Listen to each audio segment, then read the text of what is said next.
నోటితో మాట్లాడడం, నొసటితో విక్రించడం అనేది కాంగ్రెస్ పార్టీకి సంబంధించినటువంటి స్టైల్ ఆఫ్ ఫంక్షనింగ్ అనమాట. నోటితో ఏదేదో జరిగిపోతున్నట్టు చెప్తుంటారు. చేతలతో కంప్లీట్ భిన్నంగా ఉంటుంది.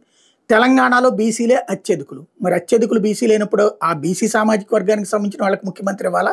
రెడ్డి సామాజిక వర్గానికి సంబంధించిన వాళ్ళకి ముఖ్యమంత్రి ఇవ్వాలా? ఇప్పుడు అదే రేవంత్ రెడ్డి వచ్చేటప్పటికి బీసీల సామాజిక అభ్యున్నతి వాళ్ళకి సంబంధించినటువంటిదంతా సర్వేలు చేయించాం. అత్యధికులు బీసీలే ఉన్నారు తెలంగాణలో తెలిచారు. మరి అప్పుడు ఆయన దిగిపోయి బీసీకి ఇవ్వాలి కదా ముఖ్యమంత్రి. ఎందుకు ఇవ్వరు అంటే అంతే.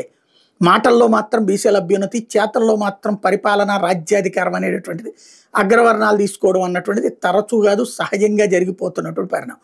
అది ఒక ఎత్తు అయితే వర్గీకరణకు సంబంధించి కేంద్ర ప్రభుత్వం సుప్రీంకోర్టులో అఫిడవిట్లు వేసి ఆ తర్వాత దానికి సంబంధించినటువంటి రాజ్యాంగ ధర్మాసనం తీర్పుతో సంపూర్ణ అధికారాలు రాష్ట్ర ప్రభుత్వాలకి ఇస్తే మొట్టమొదట అమలు చేసిన రాష్ట్రం నాదేనన్నాడు రేవంత్ రెడ్డి.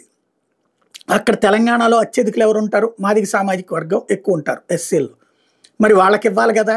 వాళ్ళకు ఒక్క మంత్రి పదవి ఇవ్వలేదు. వాళ్ళు ఇప్పుడు ఆ ఎమ్మెల్యేలు అందరూ కలిసి అధిష్టానాన్ని దగ్గరికి వెళ్ళారు. మీనాక్షి నటరాజన్ దగ్గరికి వెళ్ళారు.